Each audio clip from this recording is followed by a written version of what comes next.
ಎಲ್ಲರಿಗೂ ನಮಸ್ಕಾರ. ಪರಶುರಾಮ್ ಮಲ್ಲಾಪುರ್ ಸಮಾಜಶಾಸ್ತ್ರ ಉಪನ್ಯಾಸಕರು. ಇವತ್ತು BA MA ಹಾಗೂ ನೆಟ್ಟು ಸ್ಲೆಟ್ಟು ಪದವಿ ಪೂರ್ವ ಪದವಿ ಕಾಲೇಜಿನ ಉಪನ್ಯಾಸಕರು. ಅಷ್ಟೇ ಅಲ್ಲದೆ ಎಲ್ಲ ಸ್ಪರ್ಧಾತ್ಮಕ ಪರೀಕ್ಷೆಗೆ ಭಾಳ ಮುಖ್ಯವಾದ ಟಾಪಿಕನ್ನು ಕುರಿತು ಚರ್ಚೆ ಮಾಡೋಣ. ಅವರೇ ಕಾರ್ಲ್ ಮಾರ್ಕ್ಸ್. ಪಾಠ ಆರಂಭ ಮಾಡೋದಕ್ಕಿಂತ ಮುಂಚಿತವಾಗಿ ನಮ್ಮ ಯೂಟ್ಯೂಬ್ ಚಾನಲ್ನಿಗೆ ಹೊಸಬರಾಗಿದ್ದರೆ ಸಬ್ಸ್ಕ್ರೈಬ್ ಆಗಿ, ವಿಡಿಯೋ ಇಷ್ಟವಾದಲ್ಲಿ ಲೈಕ್ ಆ್ಯಂಡ್ ಶೇರ್ ಮಾಡಿ ಎಂದು ತಮ್ಮಲ್ಲಿ ವಿನಂತಿಸಿಕೊಳ್ಳುತ್ತೇನೆ. ಇವತ್ತು ಅಧ್ಯಯನ ಮಾಡುತ್ತಿರುವಂಥದ್ದು ಕಾರ್ಲ್ ಮಾರ್ಕ್ಸ್. ಕಾರ್ಲ್ ಮಾರ್ಕ್ಸ್ ಸಮಾಜಶಾಸ್ತ್ರದ ಚಿಂತಕರು. ಆದರೆ ಎಲ್ಲೂ ಸಮಾಜಶಾಸ್ತ್ರ ಚಿಂತಕರೆಂದು ಅವರು ಕರೆಸಿಕೊಳ್ಳಲಿಲ್ಲ. ಆದರೆ ಅವರ ವಿಚಾರಗಳಿಂದ ಸಮಾಜಶಾಸ್ತ್ರದ ಚಿಂತಕರೆಂದು ನಾವು ಕರೆಯುವಂಥದ್ದು. ಜರ್ಮನಿಯ ಒಬ್ಬ ಚಿಂತಕರು. ಇವರು ತತ್ವಜ್ಞಾನಿ, ಅರ್ಥಶಾಸ್ತ್ರಜ್ಞ, ಇತಿಹಾಸಕಾರ, ಸಮಾಜಶಾಸ್ತ್ರಜ್ಞ, ರಾಜಕೀಯ ಸಿದ್ಧಾಂತಿ, ಪತ್ರಕರ್ತ ಮತ್ತು ಸಮಾಜವಾದಿ ಕ್ರಾಂತಿಕಾರಿ ಎಂದು ಕರೆಯುತ್ತೇವೆ. ಕಾರ್ಲ್ ಮಾರ್ಕ್ಸ್ 19ನೇ ಶತಮಾನದ ಒಬ್ಬ ವಿಶ್ವಮಾನ ಚಿಂತಕ. ಯಾಕಂದರೆ ಕಾರ್ಲ್ ಮಾರ್ಕ್ಸ್ ಗತಿಸಿ ಹೋದ ಎಷ್ಟೋ ವರ್ಷಗಳಾದರೂ ಇಂದಿಗೂ ಅವರ ತತ್ವಗಳನ್ನು, ಅವರ ವಿಚಾರಗಳನ್ನು ಪಾಲಿಸುವಂತಹ ಜಗತ್ತಿನ ಲಕ್ಷಾಂತರ ಜನ ಇದ್ದಾರೆ. ಹಾಗಾಗಿ ಇಂದಿಗೂ ಕೂಡ ವಿಶ್ವಮಾನ ಚಿಂತಕ ಎಂದು ಕರೆಯುವಂಥದ್ದು. ಕಾರ್ಲ್ ಮಾರ್ಕ್ಸ್ ಅವರನ್ನು ನಾವು ಸೌಮ್ಯವಾದದ ಜನಕ ಎಂದು ಕರೆಯುತ್ತೇವೆ, ಸಮಾಜವಾದದ ಜನಕ ಎಂದು ಕರೆಯುತ್ತೇವೆ, ಸಂಘರ್ಷ ಸಿದ್ಧಾಂತದ ಪ್ರವರ್ತಕನೆಂದು ಕರೆಯುತ್ತೇವೆ. ಅಷ್ಟೇ ಅಲ್ಲದೆ ಶ್ರಮಿಕ ಕ್ರಾಂತಿಯ ಅಧಿಷ್ಠಾತಿ, ಅಂದರೆ ಶ್ರಮಿಕ ವರ್ಗದ ಪರವಾಗಿ ಮಾತನಾಡಿದಂಥ ವ್ಯಕ್ತಿ. ಅಷ್ಟೇ ಅಲ್ಲದೆ ಇವರ ಅಸಾಮಾನ್ಯ ವಿಚಾರವಾದಿ. ಇವರ ವಿಚಾರವಾದಿಗೆ ನಾವು ಲೆಕ್ಕಿಡೋದಕ್ಕಾಗಲ್ಲ. ಅಸಾಮಾನ್ಯ ವಿಚಾರವಾದಿ ಆದಂಥವರು ಕಾರ್ಲ್ ಮಾರ್ಕ್ಸ್. ಈ ಕಾರ್ಲ್ ಮಾರ್ಕ್ಸ್ ಅವರು ಕ್ರಿಸ್ತಶಕ 1818 ಮೇ 5ರಂದು ಜರ್ಮನಿಯ ಟ್ರಿಯರ್ ಎಂಬಲ್ಲಿ ಜನಿಸ್ತಾರೆ. ಕಾಲಮಾನ ಬಹಳ ಮುಖ್ಯವಾಗಿರುವಂಥದ್ದು. ಯಾಕೆಂದರೆ ಎಲ್ಲ ಸ್ಪರ್ಧಾತ್ಮಕ ಪರೀಕ್ಷೆಯಲ್ಲಿ ಕಾಲಾನುಕ್ರಮಗಳಲ್ಲಿ ಬರೀರಿ ಅಂತ ಕೇಳ್ತಾರೆ. August Comte, Emile Durkheim, Herbert Spencer, Karl Marx ಅಂತ. ನಾವು ಬರೆಯುವಾಗ ಎಲ್ಲರೂ ತಪ್ಪು ಮಾಡ್ತೀವಿ. ಕಾರ್ಲ್ ಮಾರ್ಕ್ಸ್ನ ಲಾಸ್ಟಿಗೆ ಇಳಿಸ್ತೀವಿ. First August Comte, Herbert Spencer, Emile Durkheim, Karl Marx ಅಂತ. ಇಲ್ಲ, ಆಗಸ್ಟ್ ಕೋಮ್ಟ್ ಆದ ಮೇಲೇ ಕಾರ್ಲ್ ಮಾರ್ಕ್ಸ್ ಬರುವಂಥದ್ದು. ಅದ ನಂತರ ಹರ್ಬರ್ಟ್ ಸ್ಪೆನ್ಸರು, ಎಮಿಲಿ ಡೆರ್ಕಿಮ್ ಬರ್ತಾರೆ. ಯಾಕಂದರೆ ಅವ್ರ ಕಾಲಮಾನ, ಹುಟ್ಟಿದ ದಿನಾಂಕಗಳ ಆಧಾರದ ಮೇಲೆ ಮೊದಲು ಆಗಸ್ಟ್ ಕೋಮ್ಟು, ತದನಂತರ 1818 ಕಾರ್ಲ್ ಮಾರ್ಕ್ಸು, 1820 ಹರ್ಬರ್ಟ್ ಸ್ಪೆನ್ಸರು. ಹಾಗಾಗಿ ಇವರ ಕಾಲಮಾನವನ್ನು ನಾವು ಭಾಳ ವಿಶೇಷವಾಗಿ ಒತ್ತು ಕೊಟ್ಟು ನೋಡಬೇಕಾಗುತ್ತೆ. ಅಷ್ಟೇ ಅಲ್ಲದೆ ಇನ್ರಿಚ್ ಮತ್ತು ಇನ್ರಿಯೆಟ್ ಎಂಬ ದಂಪತಿಯ ಮಗನಾಗಿ ಜನಿಸ್ತಾರೆ. ಇವರ ತಂದೆಯ ಹೆಸರು ಇನ್ರಿಚ್, ತಾಯಿ ಹೆಸರು ಇನ್ರಿಯೆಟ್.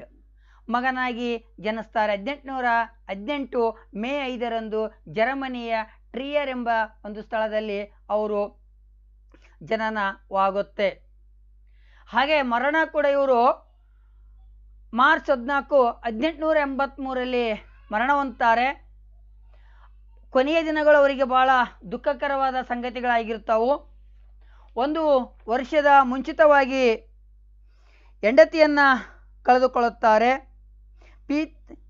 ಮತ್ತೊಂದು ವರ್ಷದ ನಂತರ ತನ್ನ ಪ್ರೀತಿಯ ಮಗಳಾಗಿರುವಂಥ ಮಗಳನ್ನು ಕಳೆದುಕೊಂಡು 81ರಲ್ಲಿ ಹೆಂಡತಿಯನ್ನು, 87ರಲ್ಲಿ ಮಗಳನ್ನು ಕಳೆದುಕೊಂಡಂಥವರು 83ರಲ್ಲಿ ಓದುತ್ತಾ ಅವರು ಕುಸಿದು ಬಿದ್ದು ಸಾವನ್ನು ಅನುಭವಿಸುತ್ತಾರೆ.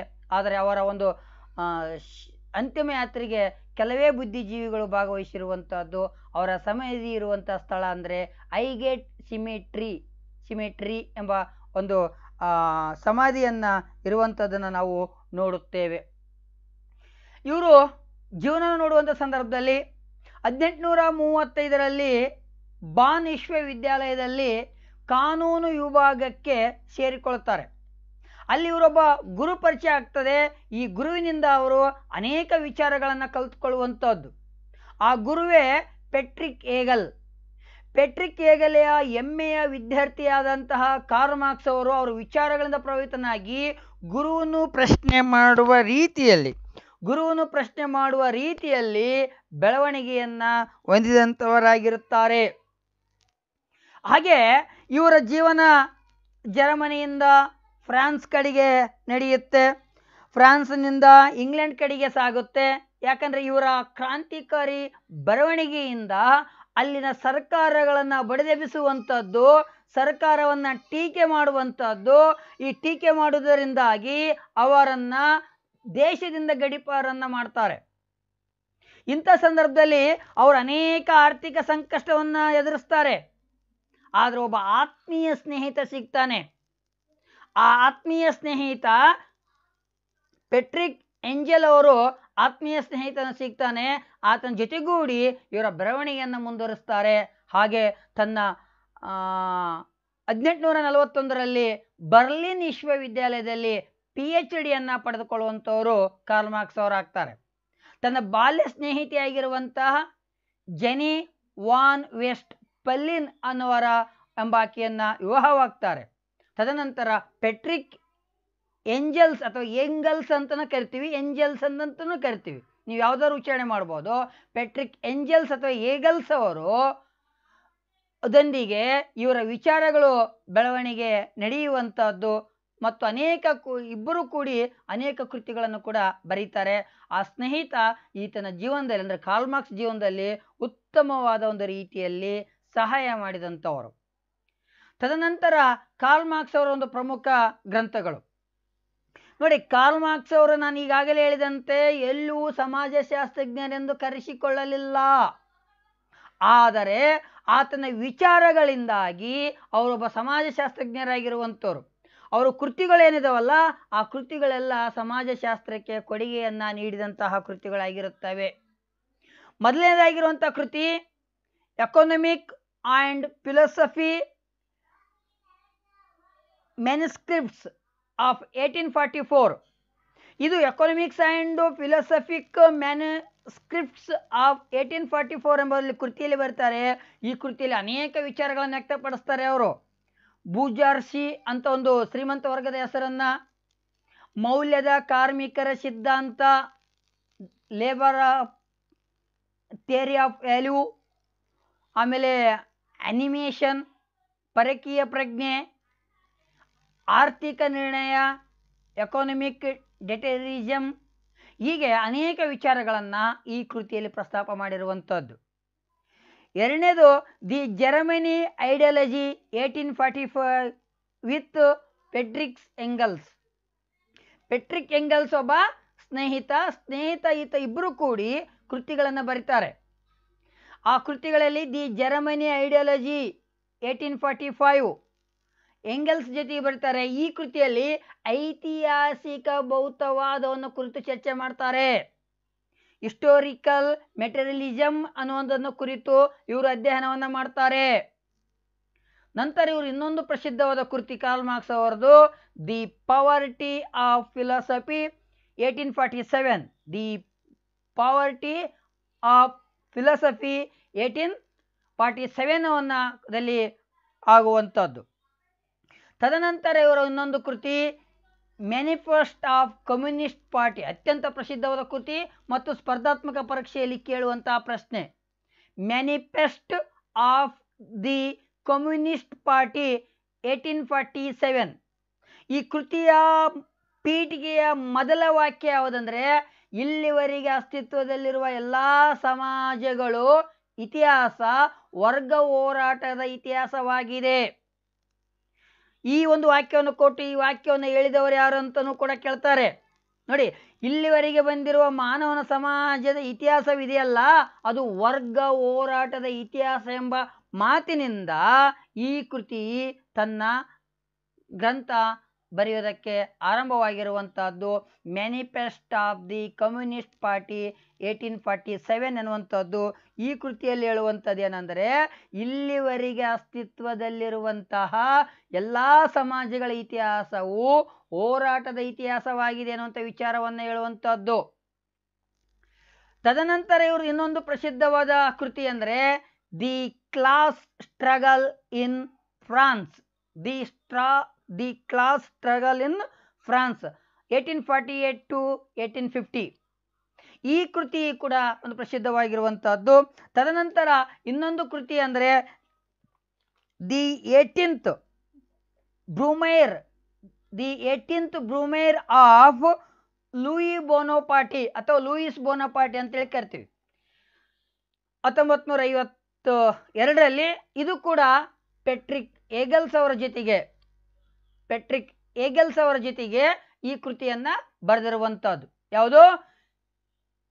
ದಿ 18th ಬ್ರೂಮೇರ್ ಆಫ್ ಲೂಯಿಸ್ ಬೋನಪಾಟಿ ಅಥವಾ ಲೂಯಿ ಬೋನಪಾಟಿ 1852. ಇದು ಗೆಳೆಯ ಎಂಗಲ್ಸ್ ಅವರ ಜೊತೆ ಕುರಿತು ಬರೆಯುವಂತಹದ್ದು. ನಂತರ ಇವರು ಇನ್ನೊಂದು ಪ್ರಸಿದ್ಧವಾದ ಕೃತಿ ದಿ ಓಲಿ ಫ್ಯಾಮಿಲಿ.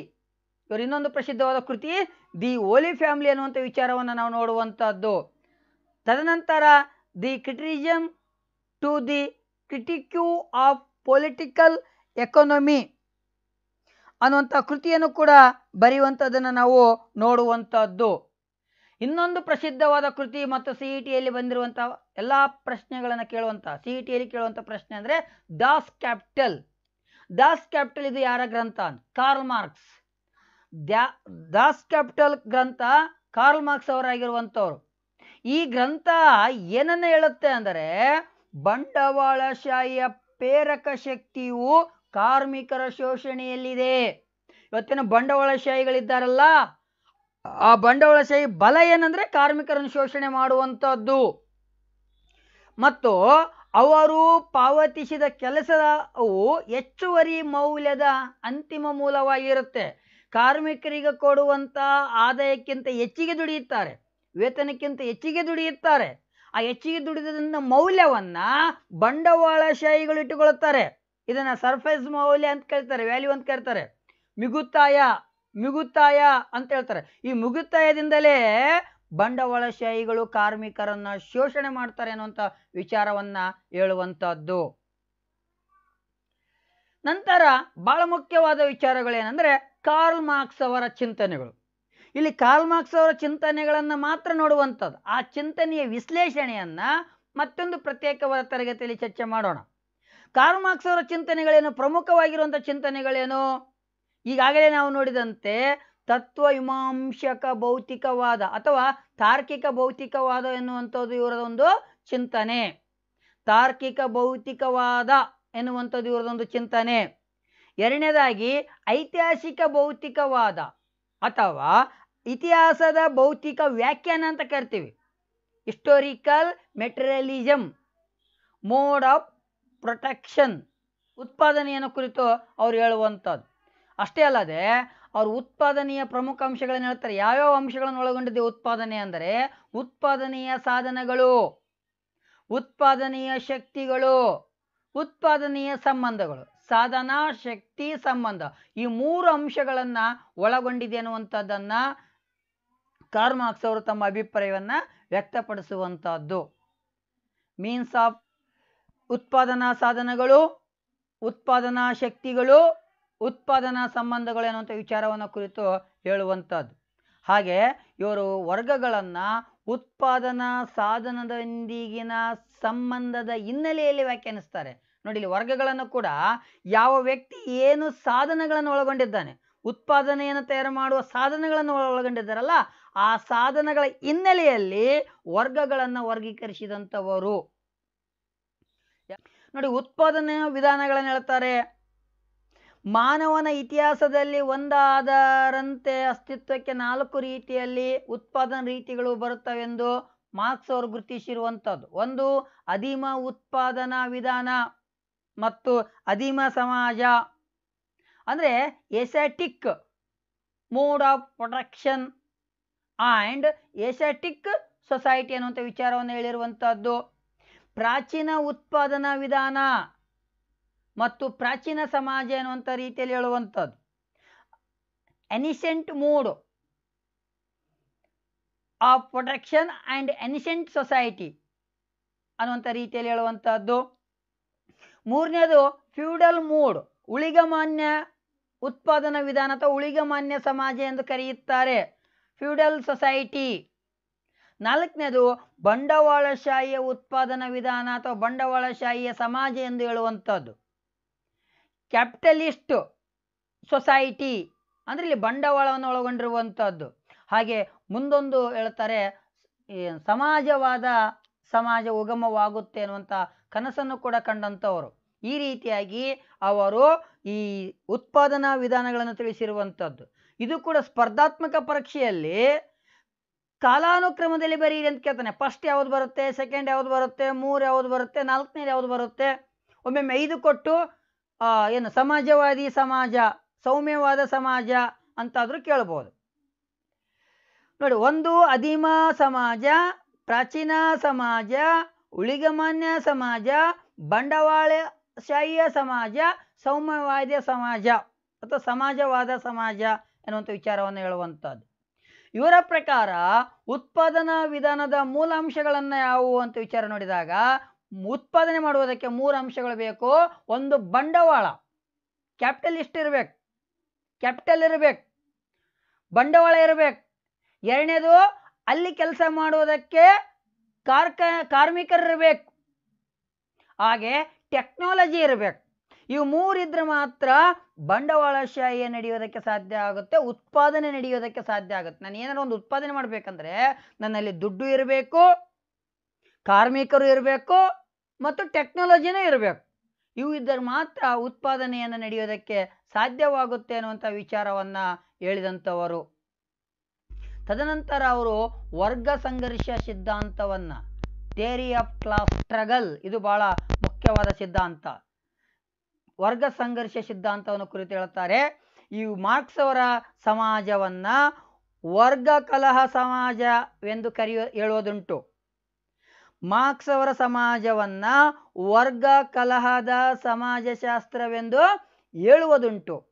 ಅವ್ರು ಹೇಳ್ತಾರೆ, ಇದುವರೆಗೆ ಅಸ್ತಿತ್ವ ಇರುವ ಎಲ್ಲಾ ಸಮಾಜಗಳು ಇತಿಹಾಸವು ವರ್ಗ ಕಲಹದ ಇತಿಹಾಸವೇ ಆಗಿದೆ, ವರ್ಗ ಕಲಹದ ಇತಿಹಾಸವಾಗಿದೆ. ಈ ಕೃತಿಯಲ್ಲಿ ಹೇಳುವಾಗ ಹೇಳಿದೆ, ಈ ವಾಕ್ಯ manifesto of the communist party 1848ರಲ್ಲಿ ಈ ಕೃತಿಯ ಮೊಟ್ಟ ಮೊದಲ ವಾಕ್ಯನೇ ಇದು. ಇತಿಹಾಸವು ವರ್ಗ ಕಲಹದ ಇತಿಹಾಸವಾಗಿದೆ. ಇಲ್ಲಿವರೆಗೆ ಮಾನವ ಸಮಾಜದ ಎಲ್ಲಾ ಇತಿಹಾಸವು ವರ್ಗ ಕಲಹಗಳ ಇತಿಹಾಸವಾಗಿದೆ ಅನ್ನುವಂಥ ಮಾತನ್ನು ಹೇಳಿದಂಥವರು. ಹಾಗೆ ವರ್ಗ ಕಲಹಗಳಲ್ಲಿ 2 ವರ್ಗಗಳಿರುತ್ತವೆ. ಒಂದು ಉಳ್ಳೋರು, ಇಲ್ಲದವರು, ಬಂಡವಾಳಶಾಹಿಗಳು, ಕಾರ್ಮಿಕರು, ಶ್ರೀಮಂತರು, ಬಡವರು. ಈ ರೀತಿಯಾಗಿ 2 ವರ್ಗದವನ್ನ ಒಳಗೊಂಡಿರುತ್ತೆ ಅನ್ನುವಂಥ ಮಾತನ್ನು ಹೇಳಿದಂಥವರು. 2 ವರ್ಗಗಳು ಯಾವುವು? ಒಂದು ಇದ್ದವರು, ಒಂದು ಇಲ್ಲದವರು. ಬಡವರು, ಶ್ರೀಮಂತರು, ಬಂಡವಾಳಶಾಹಿಗಳು, ಹಣವನ್ನು ಹಾಕಿ ಕಾರ್ಖಾನೆಯನ್ನು ಮಾಡಿದಂಥವರು, ಇನ್ನೊಂದು ಆ ಕಾರ್ಖಾನೆಯಲ್ಲಿ ಕೆಲಸ ಮಾಡುವಂಥವರು. ಈ ರೀತಿಯಾಗಿ 3 ರೀತಿಯಲ್ಲಿ ಅವರು ಒಂದು 2 ರೀತಿಯಲ್ಲಿ ಏನನ್ನು ಗುರುತಿಸ್ತಾರೆ, ಆ ವರ್ಗಗಳನ್ನು ಗುರುತಿಸಿದಂಥವರು. ಹಾಗೆ ನಾನು ಈಗಾಗಲೇ ಹೇಳಿದೆ, ಮಿಗುತಾಯಿ ಮೌಲ್ಯ, ಸರ್ಪ್ಲಸ್ ವ್ಯಾಲ್ಯೂ ಏನ್ರಿ, ಸರ್ಪ್ಲಸ್ ವ್ಯಾಲ್ಯೂ ಬಗ್ಗೆ ಹೇಳ್ತಾರೆ. ಏನಿದು ಮಿಗುತಾಯ ಮೌಲ್ಯ ಅಂದರೆ, ಕಾರ್ಮಿಕರು ಅವರಿಗೆ ಕೊಡುವ ವೇತನಕ್ಕೆ ದುಡಿಯದೆ ಇನ್ನೂ ಹೆಚ್ಚಿನ ರೀತಿಯಲ್ಲಿ ದುಡಿಯುತ್ತಾರೆ, ಹೆಚ್ಚಿನ ಸಮಯವನ್ನು ದುಡಿಯುತ್ತಾರೆ. ಆ ಹೆಚ್ಚಿನ ಶ್ರಮದಿಂದ ಆದಾಯ ಹೆಚ್ಚಿನ ರೀತಿಯಲ್ಲಿ ಬರುತ್ತೆ. ಆ ಆದಾಯವನ್ನ ಬಂಡವಾಳಶಾಹಿಗಳು ತಮ್ಮ ಹತ್ತಿರ ಇಟ್ಟುಕೊಳ್ಳುತ್ತಾರೆ, ಅದನ್ನ ಕಾರ್ಮಿಕರಿಗೆ ಹಂಚುವುದಿಲ್ಲ. ಇದನ್ನೇ ಮಿಗುತಾಯ ಮೌಲ್ಯ, ಸರ್ಪ್ಲಸ್ ವ್ಯಾಲ್ಯೂ ಪರಿಕಲ್ಪನೆಯನ್ನ ಹೇಳಿದಂಥವರು ಕಾರ್ಲ್ ಮಾರ್ಕ್ಸ್. ಹಾಗೆ ಈ ವರ್ಗ ನಿರ್ಧಾರ ಮಾಡುವಂಥ ಸಂದರ್ಭದಾಗ 2 ಅಂಶಗಳನ್ನು ಹೇಳ್ತಾರೆ ಅವರು. ವರ್ಗ ನಿರ್ಧಾರ ಮಾಡುವಂಥ ಸಂದರ್ಭದಾಗ 2 ಅಂಶಗಳನ್ನು ಹೇಳುವಂಥದ್ದು, ವಸ್ತುನಿಷ್ಠ ಅಂಶಗಳು ಅಬ್ಜೆಕ್ಟಿವಿಟಿ, ವಸ್ತುನಿಷ್ಠ ಅಂಶಗಳು ಅಬ್ಜೆಕ್ಟಿವಿಟಿ, ಮನೋನಿಷ್ಠ ಅಂಶಗಳು ಸಬ್ಜೆಕ್ಟಿವಿಟಿ.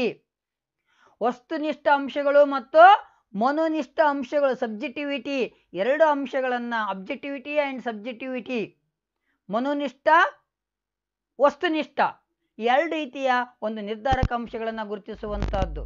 ತದನಂತರ ಈ ವರ್ಗ ಸಂಘರ್ಷದ 3 ರೂಪಗಳನ್ನು ಹೇಳ್ತಾರೆ ಅವರು. ಆರ್ಥಿಕ ಹೋರಾಟ, ರಾಜಕೀಯ ಹೋರಾಟ, ಸೈದ್ಧಾಂತಿಕ ಹೋರಾಟ. ಆರ್ಥಿಕ ಹೋರಾಟ, ರಾಜಕೀಯ ಹೋರಾಟ, ಸೈದ್ಧಾಂತಿಕ ಹೋರಾಟ, ಇವು 3 ವರ್ಗ ಸಂಘರ್ಷದ ರೂಪಗಳು ಎನ್ನುವಂಥ ವಿಚಾರವನ್ನ ಹೇಳಿದಂಥವರು. ನಂತರ ಇವರು ವರ್ಗರಹಿತ ಸಮಾಜದ ಪರಿಕಲ್ಪನೆಯನ್ನು ಕಾಣ್ತಾರೆ.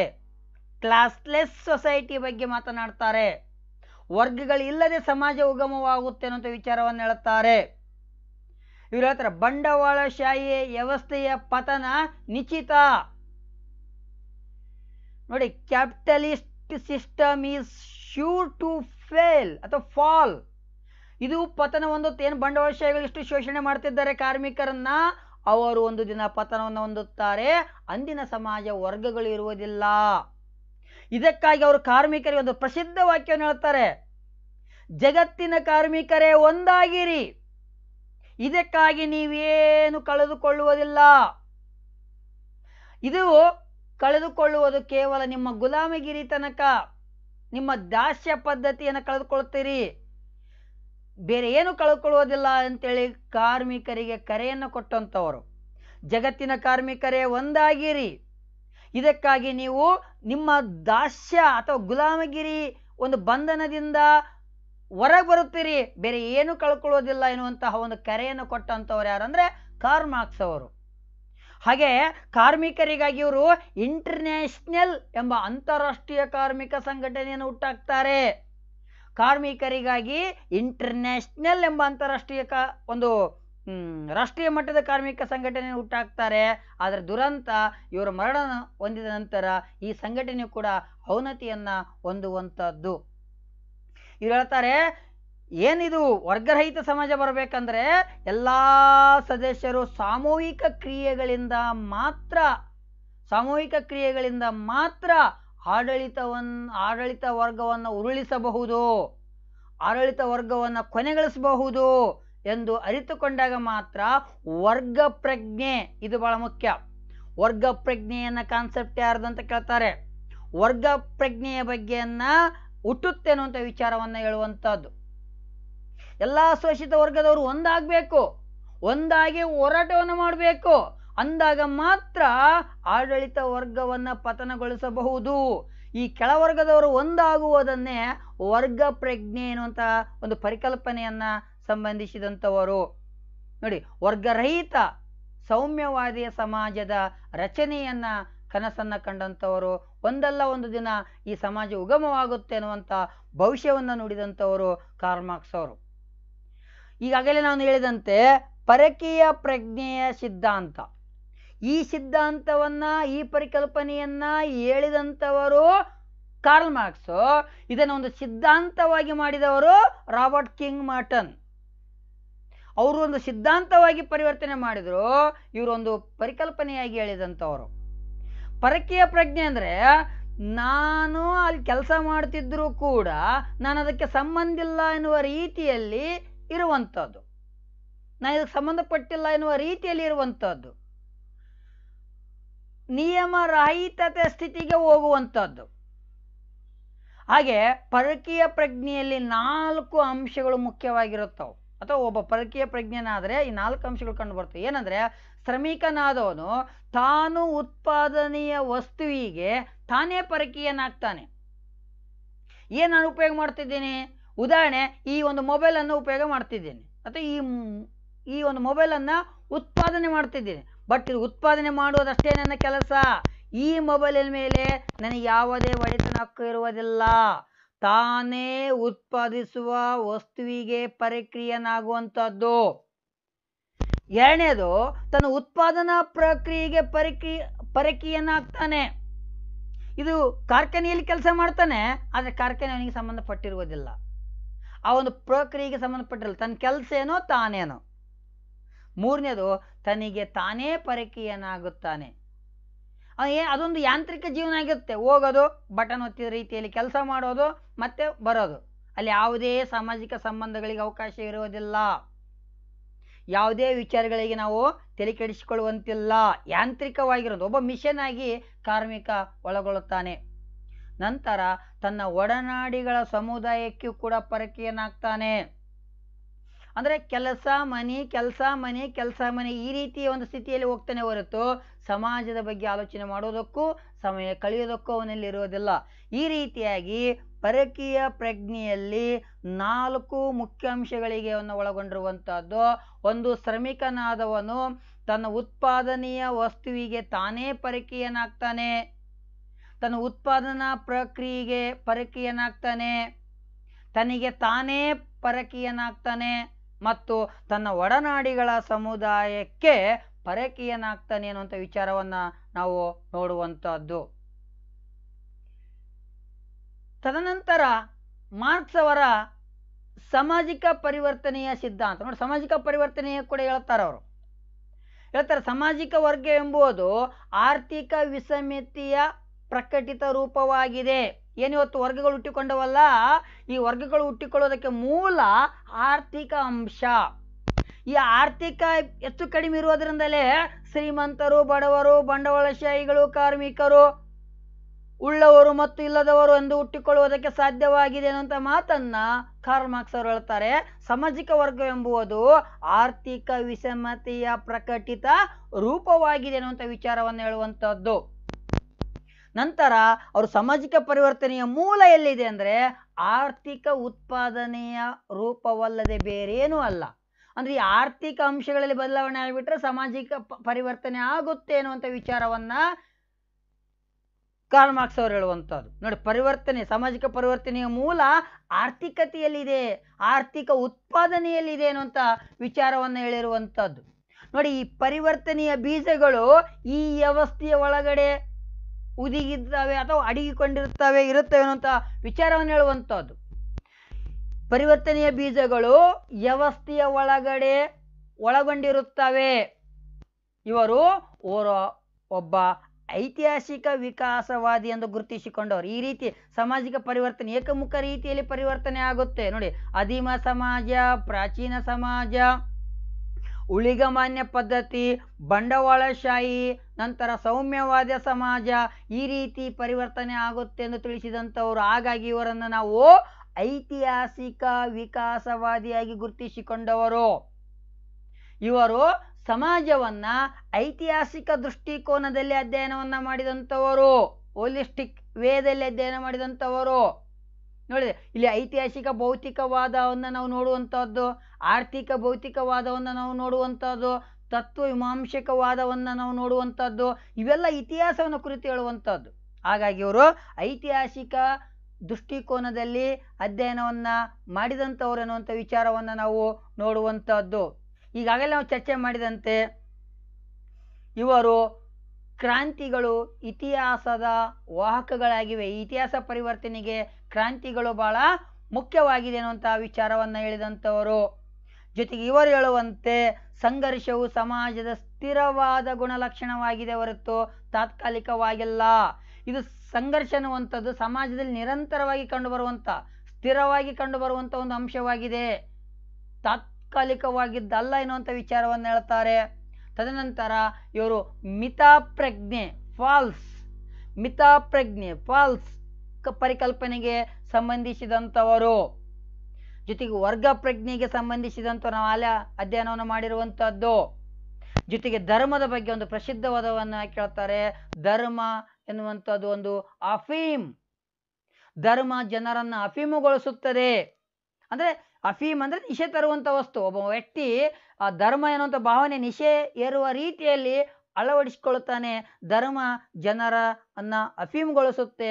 ಹಾಗಾಗಿ ಧರ್ಮ ಒಂದು ಅಫೀಮ್ ಎನ್ನುವಂಥ ಮಾತನ್ನ ಕಾರ್ಲ್ ಮಾರ್ಕ್ಸ್ ಅವರು ಹೇಳಿಕೆಯನ್ನ ಕೊಡುವಂಥದ್ದು. ಈ ರೀತಿಯಾಗಿ ಕಾರ್ಲ್ ಮಾರ್ಕ್ಸ್ ಅವರ ಒಂದು ವಿಚಾರಗಳನ್ನು ನಾವು ಸವಿಸ್ತರವಾಗಿ ಚರ್ಚೆಯನ್ನು ಮಾಡಿರುವಂಥದ್ದು. ಮತ್ತೆ ಮುಂದಿನ ದಿನಮಾನಗಳಲ್ಲಿ ಈತನ ಸಿದ್ಧಾಂತಗಳನ್ನು ಕುರಿತು ಸವಿಸ್ತರವಾಗಿ ಚರ್ಚೆ ಮಾಡೋಣ. ಮತ್ತೊಮ್ಮೆ ಎಲ್ಲರಲ್ಲಿ ಕೇಳಿಕೊಳ್ಳೋದಿಷ್ಟೇ, ನಮ್ಮ ಚಾನಲ್ಗೆ ಸಬ್ಸ್ಕ್ರೈಬ್ ಆಗಿ, ಲೈಕ್ ಕೊಡಿ, ಶೇರ್ ಮಾಡಿ. ನಿಮ್ಮ ಏನೇ ಅಭಿಪ್ರಾಯಗಳಿದ್ದರೂ ಕಮೆಂಟ್ಸ್ ಬಾಕ್ಸ್ನಲ್ಲಿ ಹಂಚಿಕೊಳ್ಳಿ ಮತ್ತು ನನ್ನ ಮುಂದಿನ ವಿಡಿಯೋನ ಮಾಡೋದಕ್ಕೆ ಸಹಾಯವಾಗುತ್ತೆ ಅಂತ ಹೇಳುತ್ತಾ ಮತ್ತೊಮ್ಮೆ ಎಲ್ಲರಿಗೆ ಹೃದಯಪೂರ್ವಕ ಧನ್ಯವಾದಗಳು.